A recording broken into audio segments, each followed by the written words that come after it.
بہت سے ایسے گانا جس سے آپ شرک تک پہنچ سکتے ہیں۔ اس ویڈیو کو دیکھیں کہ ایسے ایسے گانے کے الفاظ ہیں جس سے آپ کو معلوم بھی نہیں چلے گا، آپ شرک تک پہنچ سکتے ہیں۔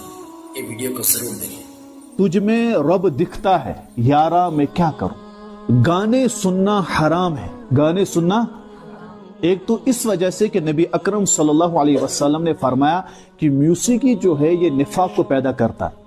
دوسرا اس وجہ سے کہ گانے آپ کو مشرک بناتے ہیں، آپ کا ایمان ختم کرتے ہیں۔ 2-3 گانوں کے اشعار میں آپ کے سامنے پڑھتا ہوں، آپ ذرا دیکھیں کہ گانوں میں کس طرح کا کفر ہے، کس طرح یہ گانے آپ کا ایمان ختم کرتے۔ پہلا گانا ہے تجھ میں رب دکھتا ہے یارا میں کیا کروں۔ تجھ میں رب دکھتا ہے یارا میں، یہ ایک لڑکی جو ننگی ہے، ایک لڑکی جو ننگی آدھے کپڑے والی، اسے کہتے ہیں کہ تجھ میں رب دکھتا ہے۔ کیا یہ کفر نہیں ہے؟ کفر ہے کہ نہیں؟ یہ شرک ہے کہ نہیں؟ یہ آپ سنیں گے، شیئر کریں گے تو آپ بھی اس کفر میں شامل ہوں گے، آپ کا ایمان ختم ہوگا۔ نمبر 2، میں نے رب بدلتا دیکھیا۔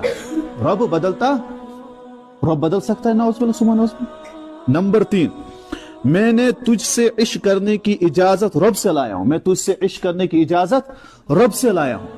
کیا ایک غیر محرم سے عشق کرنے کی اجازت رب دے سکتا ہے؟ یہ تو حرام ہے، یہ بھی شرک ہے، اللہ تعالیٰ پر بہتان ہے، ایمان ختم کر دیتا ہے۔ چوتھا، یارا تیری یاری کو میں نے خدا مانا۔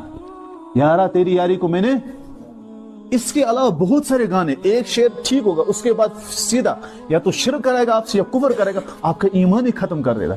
ویسے بھی اس وقت باطل لگا ہے اس پیچھے کہ مسلمانوں کا ایمان کیا کرے، ختم کریں، اور گانوں کے ذریعے سے آپ یا تو شرک کرتے ہیں، اور آپ کو معلوم ہے یہ اشعار آپ کو شرک کراتے ہیں، آپ کا ایمان ختم کراتے ہیں اور آپ کا ایمان ختم ہو جاتا ہے۔